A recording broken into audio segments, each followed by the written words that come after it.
দর্শক, ইতিমধ্যেই আপনারা জানেন যে শেখ রেহেনার কন্যা ব্রিটিশ এমপি এবং মন্ত্রী টিউলিপ সিদ্দিক পদত্যাগ করেছেন মন্ত্রিসভা থেকে।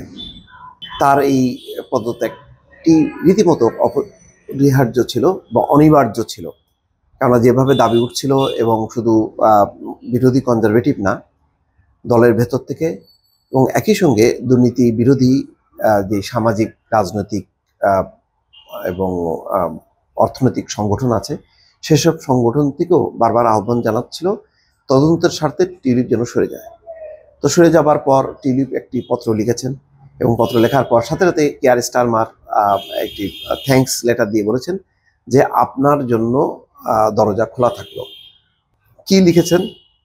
প্রিয় প্রধানমন্ত্রী, টিউলিপ তার পদত্যাগপত্রে যেটা লিখেছেন, সাম্প্রতিক সপ্তাহগুলোতে আপনি আমার উপর যে আস্থা দেখিয়েছেন সেজন্য আপনাকে ধন্যবাদ জানাচ্ছি।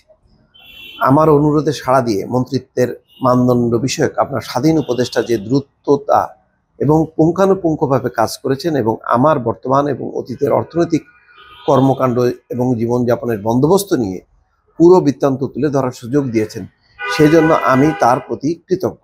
যেমনটা আপনি জেনেছেন, আমার অনুরোধের পরিপ্রেক্ষিতে পুরো বিষয়ের বিস্তারিত পর্যালোচনা করে স্যার লাউরি নিশ্চিত করেছেন যে আমি মন্ত্রিত্বের বিধি অর্থাৎ মিনিস্ট্রিয়াল কোড লঙ্ঘন করিনি। তিনি উল্লেখ করেছেন, এমনটি বলার কোনো প্রমাণ নেই যে আমার যে সম্পদ রয়েছে, যেখানে আমি বসবাস করেছি, সে বিষয়ে আমি অনুচিত কিছু করেছি। তাছাড়া আইনশুদ্ধ উপায় ব্যতীত আমার কোনো সম্পদ এসেছে এমনটি বলার কোনো প্রমাণও নেই। আমার পারিবারিক সম্পর্ক একটি প্রকাশ্য বিষয়। যখন আমি মিনিস্টার হয়েছিলাম তখন আমি আমার সম্পর্কের বিস্তারিত এবং ব্যক্তিগত স্বার্থের বিষয়গুলো সরকারের কাছে তুলে ধরেছিলাম। কর্মকর্তাদের সঙ্গে ব্যাপকভাবে আলোচনা করার পর আমি আমার স্বার্থ সংশ্লিষ্টতার ঘোষণায় এটা উল্লেখ করার পরামর্শ পেয়েছিলাম যে আমার খালা বাংলাদেশের সাবেক প্রধানমন্ত্রী এবং স্বার্থগত দ্বন্দ্ব বিষয়ক ধারণা এড়াতে বাংলাদেশ সংশ্লিষ্ট বিষয়গুলি থেকে আমাকে সরিয়ে রাখার জন্য। আমি আপনাকে নিশ্চিত করছি যে এসব বিষয়ে পূর্ণ স্বচ্ছতার সঙ্গে এবং কর্মকর্তাদের পরামর্শ মোতাবেক কাজ করেছি এবং তা অব্যাহত রেখেছি। তা সত্ত্বেও এটি স্পষ্ট যে অর্থ মন্ত্রণালয়ের ইকোনমিক সেক্রেটারি হিসাবে আমার দায়িত্ব চালিয়ে যাওয়াটা সরকারের কর্মকাণ্ড থেকে মনোযোগ ভিন্ন দিকে প্রবাহিত করতে পারে। এই লেবার সরকার এবং সরকার জাতি পুনরুজ্জীবিত এবং রূপান্তরের যে কর্মসূচি নিয়েছে তার প্রতি আমার আনুগত্য রয়েছে এবং সবসময় সেটা থাকবে। সুতরাং আমি আমার মন্ত্রিত্বের পদ থেকে পদত্যাগের সিদ্ধান্ত নিয়েছি। আপনার সরকারের দায়িত্ব পালনের সুযোগ দেওয়ার জন্য আমি আপনাকে ধন্যবাদ জানাচ্ছি। পেছনের সারি থেকে যেভাবে পারি আপনার সরকারকে সমর্থন দিয়ে যাব। শুভকামনা, টিউলিপ সিদ্দিক এমপি। তার উত্তরে কিয়ার স্টারমার আবার বলছেন যে আপনার দরজা খোলা রইল।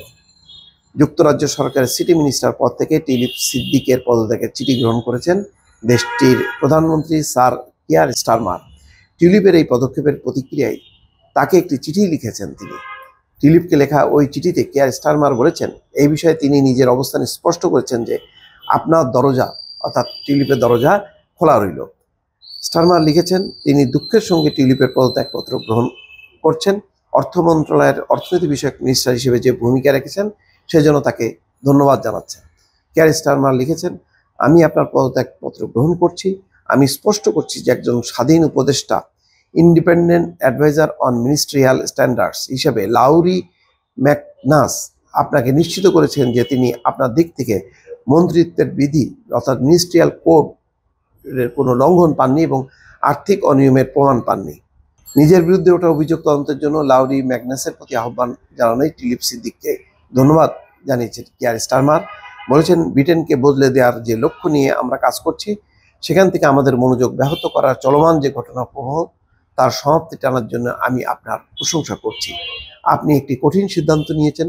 আমি স্পষ্ট করতে চাই যে সামনের দিনগুলোতে আপনার জন্য দরজা খোলা রইল। দর্শক, এই হচ্ছে ব্যাপার। ইতিমধ্যে দুদকের যেহেতু চলমান বাংলাদেশে, আবার টিউলিপের যে ফ্ল্যাট ব্যবহার করেছেন, দুটি ফ্ল্যাট, সেই ফ্ল্যাট বাংলাদেশ সংশ্লিষ্ট বা ক্ষমতার সংশ্লিষ্ট দুই ব্যক্তির কাছ থেকে। সুতরাং নৈতিক এবং অর্থনৈতিক দুই অভিযোগই এখন তাকে মুখোমুখি করেছে। সেই পরিস্থিতি এমন পর্যায়ে পৌঁছেছে যে টিউলিপ পদত্যাগ করতে বাধ্য হয়েছেন। অন্যদিকে প্রধানমন্ত্রী কিয়ার স্টারমার এটি দ্রুত গ্রহণ করেছেন এই জন্য যে আস্তে আস্তে পুরো সরকার যাতে প্রশ্নবিদ্ধ না হয়। এই হচ্ছে ব্রিটেনের রাজনীতি। বোঝা যাচ্ছে এর রেশ আরো বেশ কিছুদিন চলতে থাকবে। দর্শক ভালো থাকবেন। আল্লাহ হাফেজ।